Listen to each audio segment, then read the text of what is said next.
Salve, salve rapaziada, tudo certo com vocês? Lucas Tadioto aqui para mais um conteúdo, trazendo para vocês análise de futebol para os jogos desta quarta-feira, dia 26 de agosto de 2026.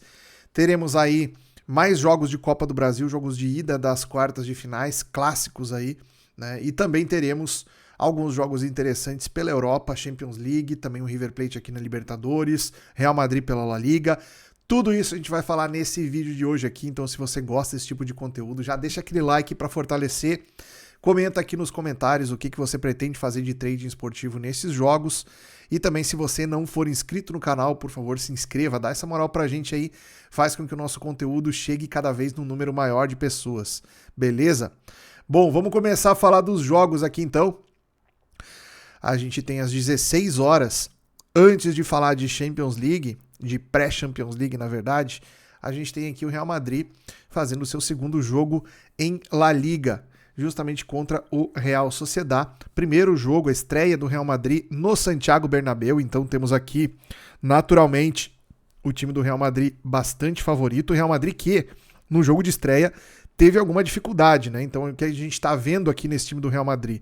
Uma equipe que, sob o comando do José Mourinho, né, recém-chegado, iniciando o seu trabalho e com vários reforços aí, né, várias contratações disponíveis aí para poder começar a trabalhar, tá ainda dando uma cara de time para esse Real Madrid que a gente vai acompanhar amanhã novamente, né? Então, estamos falando de uma equipe com um extremo potencial aí para render muito ao longo da temporada e que nessa estreia já deu para sentir que pode ter algumas dificuldades até conseguir encontrar o seu melhor estilo de jogo, né?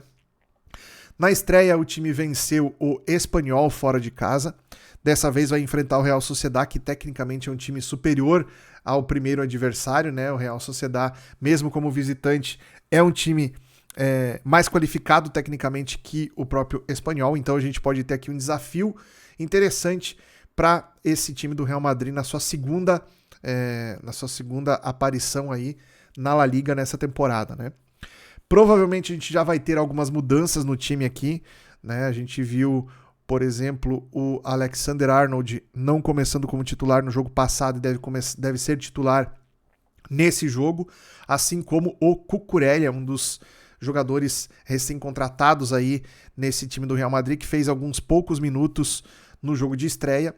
Também provavelmente a gente vai ver a figura do Diomandé, outro jogador contratado aí que também fez alguns minutos no jogo de estreia, porém uma atuação curta e discreta, né? Então a gente tem aqui, dessa vez já, o Real Madrid muito próximo, talvez até a escalação definitiva do que a gente deve ver como o Real Madrid titular nesta temporada, tá? Então, um jogo muito bom pra gente acompanhar aqui o que o Mourinho com esse jogador... Perdão, se não tiver sono no meio do vídeo, não é um vídeo meu, né? Enfim, nesse jogo a gente vai ver o Real Madrid muito mais próximo daquilo que o José Mourinho terá como total, como o seu melhor elenco possível aí, esse melhor 11 iniciais aí para começar os seus jogos, né? Ainda com vários jogadores importantes aqui de fora, como por exemplo o Tchouaméni, que tá machucado, o Rodrigo, o próprio Endrick, né? Jogadores aí que, se não sendo titulares, mas aparecendo bastante se estiverem em condição física ideal, né? E do lado do Real Sociedad, a gente tem aqui a ausência do Oyarzabal na frente, jogador muito importante nessa equipe e que não está entre os titulares aqui, né? No lugar dele o Soler vai aparecer ali, é um jogador interessante também, porém a equipe do Real Sociedad, sem o seu principal centroavante, perde um pouco de poder ofensivo, né? O Odriozola, aqui outro jogador importante dessa equipe do Real Sociedad, com uma ruptura ligamentar, deve ficar bastante tempo fora da equipe, também um desfalque importante, tá? Então, além de jogar fora de casa contra a forte equipe do Real Madrid, o time do Real Sociedad tem alguns desfalques importantíssimos aí no seu time titular, tá? Isso tudo favorece uma análise aqui pra gente trabalhar a favor do Real Madrid. Não vejo o Real Madrid tendo tanta dificuldade no início do jogo, porque dessa vez joga em casa e joga um pouco mais solto, já com alguns jogadores aí considerados titulares disponíveis desde o primeiro minuto. Então, a tendência é que tenhamos um Real Madrid com mais posse de bola, com mais volume ofensivo aqui, muito provavelmente entregando pra gente uma leitura de back ao favorito aqui nesse contexto, tá? Lembrando sempre, a equipe do Real Sociedad é uma equipe muito boa de contra-ataque, em velocidade, principalmente pelo seu lado direito, aqui onde tem um japonês, aqui o Kubo, né? Jogador de bastante qualidade nessa jogada de 1-1 contra o defensor, né? Então, a gente já vai ver aqui um bom teste para o Cucurella no seu primeiro jogo como titular aqui do Real Madrid, tendo que segurar aí as investidas desse ataque pelo lado direito aqui do Real Sociedad, que é bem interessante, tá? Então, podemos ter aqui sim um back ao Real Madrid, porém, nessa faixa de preço aqui entre 1,30 e 1,40, precisamos que o Real Madrid desempenhe um padrão bastante superior para fazer sentido essa nossa entrada, ok? Seguindo para os outros jogos do dia, a gente tem então a pré-Champions League com 2 jogos que eu separei aqui, bem interessantes pra gente acompanhar, tá? O primeiro é o Viking da Noruega contra o Dinamo Zagreb, né? O Dinamo Zagreb empatou a primeira partida dentro do seu estádio, lá na Croácia, e agora a gente vai ver o jogo da volta na Noruega, né? O time do Viking, ele não é das melhores equipes do futebol norueguês, embora tenha feito uma campanha muito boa na temporada passada, seja um time relativamente bem encaixado, né? O Dinamo de Zagreb tem um retrospecto muito interessante. Se a gente pegar aqui o histórico recente dessa equipe, a gente não vai encontrar derrotas tão cedo aqui, ó. Se a gente pegar aqui dos jogos passados, né? Pegar aqui a lista de jogos do Dinamo Zagreb, vocês vão ver aqui, ó, a gente vai voltar muito aqui, ó. A última derrota do Dinamo Zagreb foi em fevereiro de 2025, né? 2025 ou 2026? Foi em fevereiro de 2026. Para aí, também não é tão longe não aqui, ó. Dia 19 de fevereiro de 2026 foi a última derrota dessa equipe. Então, está há muitos jogos mesmo sem derrotas aqui a equipe do Dinamo, né? São 1, 2, 3, 4, 5, 11 jogos. 11, 12, 13, 14, 15, 16, 17, 18 jogos. São mais de 25 jogos aqui sem derrotas a equipe do Dinamo de Zagreb. Então, uma equipe que tem um retrospecto aqui muito interessante, né? E certamente isso pesa bastante no confronto aqui contra a equipe norueguesa, que fez um bom jogo, já conseguiu um empate, conseguiu arrancar um empate lá no jogo de ida na Croácia. Mas se a gente pegar esse jogo de ida aqui, vocês vão ver que o Dinamo dominou bastante o jogo aqui, né? No início do jogo marcou 2 gols logo de largada e depois teve um certo domínio aqui, tomou algumas situações de perigo no final do segundo tempo aqui, mas poderia ter vencido esse jogo, conseguiu levar o resultado em aberto para o jogo da volta aí, o Viking da Noruega. Então a gente tem aqui, dessa vez, o time da casa favorito, né? Odd de 2,25 aqui contra uma odd de 2,70 para o Dinamo Zagreb. No entanto, jogando fora de casa, o Dinamo Zagreb também tem bons resultados. É um time com um contra-ataque muito forte, não é tão poderoso o contra-ataque do Dinamo como foi já em outras temporadas, onde esse time aqui era uma das principais equipes da Europa em relação à efetividade nos contra-ataques, né? Não tem aquele mesmo aproveitamento, mas ainda assim um time muito forte nesse fundamento. Então, sempre que pressionado, sempre que atacado pelos seus adversários, o Dinamo Zagreb não se intimida com essa situação e consegue executar muitas boas jogadas de contragolpe, tá? Então, acredito que esse jogo pode ser um jogo muito interessante para gols. Na minha visão, o mercado de over para esse jogo pode ser uma alternativa muito interessante, tá? Vale a pena ficar de olho aqui. E também Outros mercados que a gente pode cogitar mercados de cartões. Para quem trabalha mercado de cartões, também pode ter um volume interessante de cartões aqui, né?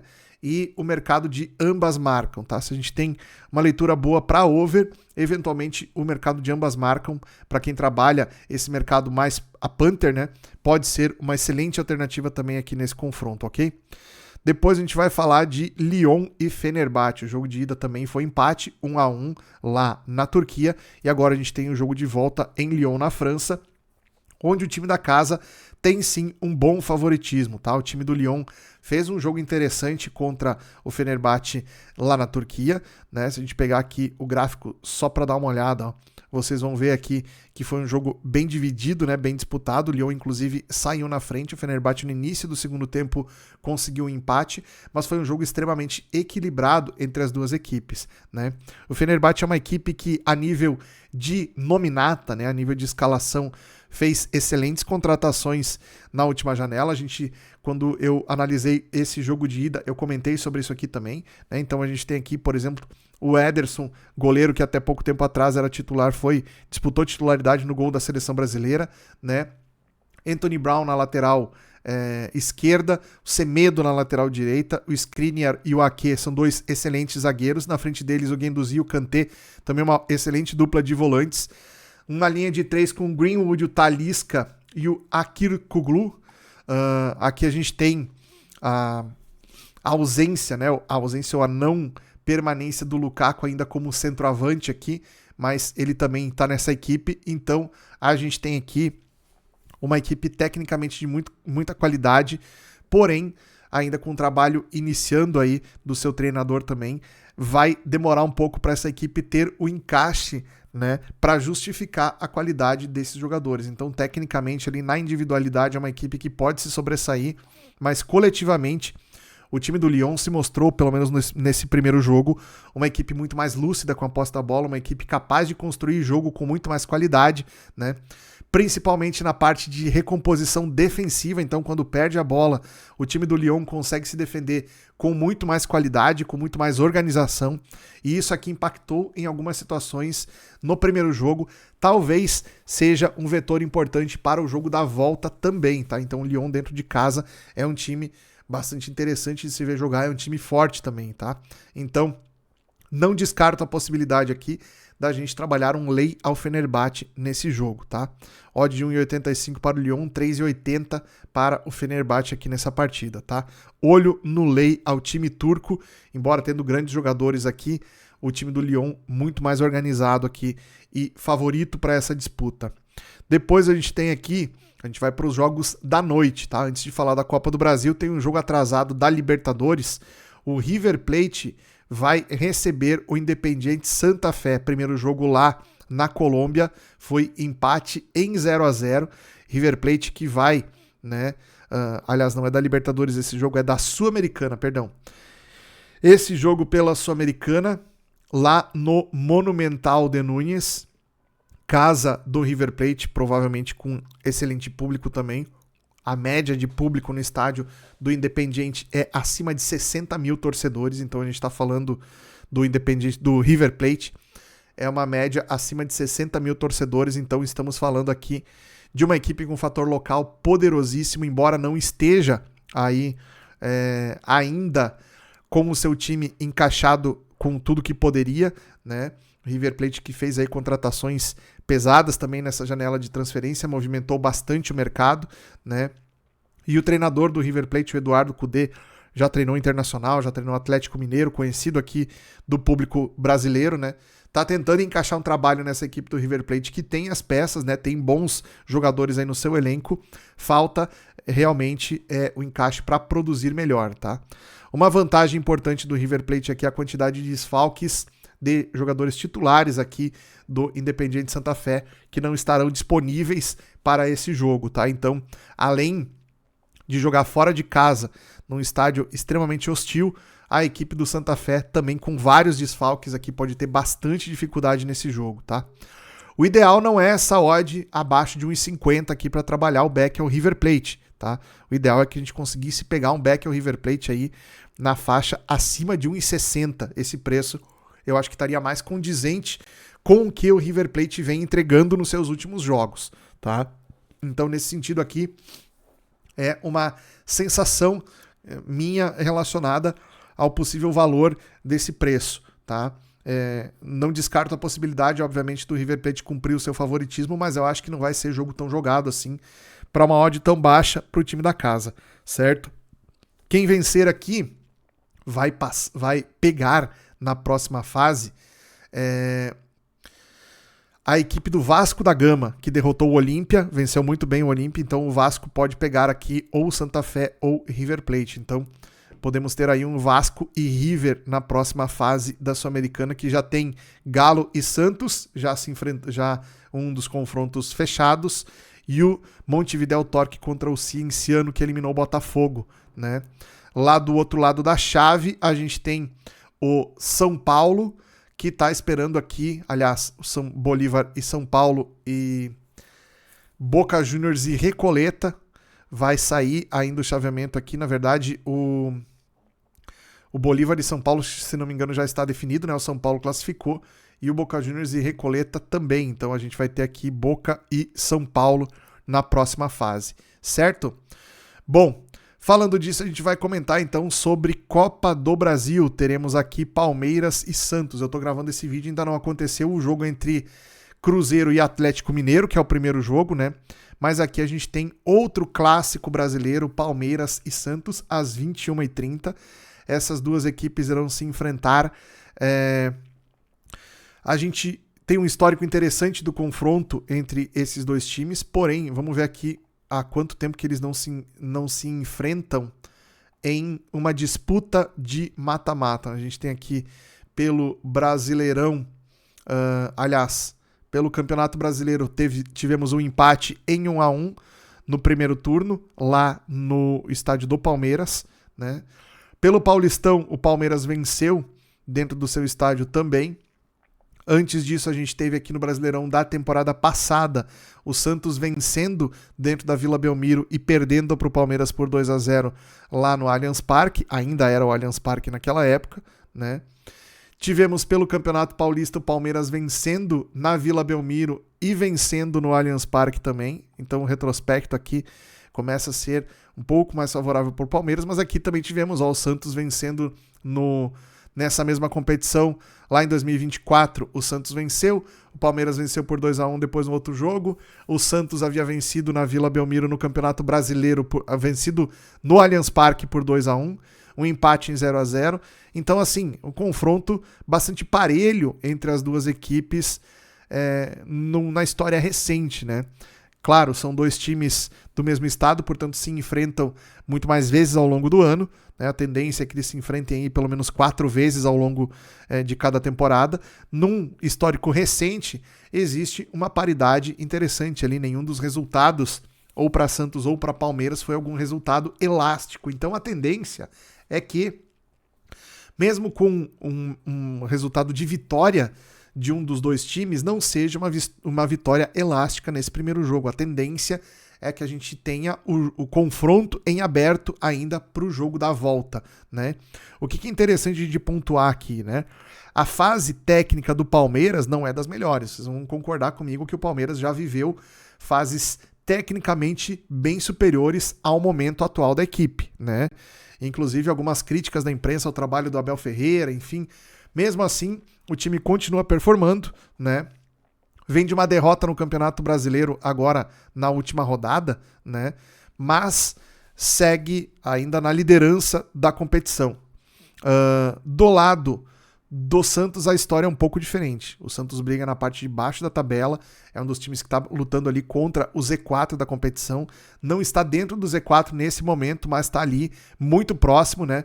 Correndo ainda muito perigo de acabar indo para a Série B nessa temporada, tá? Então isso pesa muito nesse confronto, tá? O momento das duas equipes aqui pode fazer com que o Palmeiras tenha vantagem, levando em consideração que a equipe do Santos vive esse momento complicado e tem que pensar também, além do confronto no Clássico aqui, pensar na sua vida no Campeonato Brasileiro, né? Não pode deixar de lado os compromissos do Campeonato Brasileiro, e tem jogo já no final de semana pelo Brasileirão de novo, jogo importante para as duas equipes, na verdade, o Palmeiras que briga pela liderança e o Santos que briga contra o Z4. Tendência aqui é que a gente veja algo que não é muito comum, ou que o Santos, pelo menos, tem evitado bastante, que é colocar o Neymar para jogo em piso artificial, tá? Então, a tendência aqui é que o Neymar comece esse jogo como titular aqui, contra o Palmeiras no Allianz Parque, que tem piso artificial, e não sei se ele vai jogar os 90 minutos, porém, a presença do Neymar é fundamental nesse time do Santos, se o treinador Cuca quiser o time dele competitivo, tem que escalar o Neymar se o Neymar tiver condição de ir para jogo, porque isso aqui faz toda a diferença no time do Santos, que hoje é completamente dependente da qualidade e da criatividade desse jogador, né? Então por aqui a gente pode ter uma análise de que o Palmeiras é favorito, o Palmeiras é superior, porém essa superioridade do Palmeiras ela deveria estar mais equilibrada, tá? Odd perto de 1,50 para o Palmeiras eu não acho um preço tão interessante não. Também acho que deveria ser entre 1,60 e 1,70, eu acho que seria um preço bem ok para esse confronto, embora o momento das duas equipes seja bem diferente. Quando a gente fala em clássico, as coisas tendem a emparelhar um pouco mais, tá? Então, tomem bastante cuidado quem for trabalhar nesse clássico, pode ser um jogo bastante under também. Eu imagino aqui que vai ser um jogo talvez mais faltoso do que o normal, tá? Então a quantidade de faltas pode quebrar bastante o ritmo do jogo também. Então nesse sentido aqui, vale a pena a gente ficar bastante de olho num ritmo mais truncado para esse jogo, um jogo mais under, ok? Depois a gente vai falar de Vasco e Vitória. Aqui temos também outras duas equipes que não vivem bom momento no Campeonato Brasileiro. O Vasco numa situação bem mais complicada, inclusive. O Vasco está dentro do Z4 da competição. Embora a diferença de pontos seja muito pequena, a pontuação do Vasco, se não me engano, é 23 ou 22, acho que é 23 pontos, né? O primeiro fora da zona de rebaixamento tem 24 pontos, então o Vasco ele consegue aí com 2 vitórias seguidas no Brasileirão já se distanciar de maneira considerável aí daquele risco imediato de rebaixamento, né? Obviamente precisa fazer uma campanha melhor que isso, precisa fazer uma campanha no segundo turno, nessa reta final de campeonato daqui até o final, muito melhor do que fez até o momento, né? Então essa que é a grande situação aqui que envolve o time do Vasco da Gama. O Vitória também não vive uma situação interessante no campeonato, porém, a gente está falando de uma equipe que já está numa situação um pouquinho mais tranquila, um pouquinho mais confortável aqui, com 29 pontos, né? Não corre tanto risco.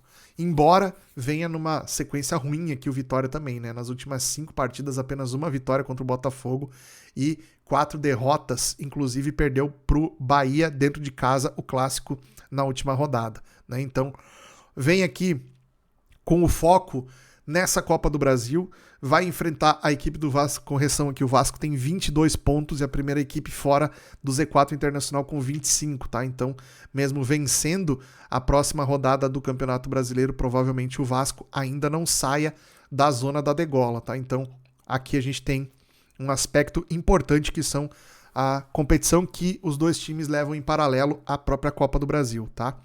Pegando aqui um pouco da caminhada dessas equipes até chegar nesse momento aqui para se enfrentarem, né?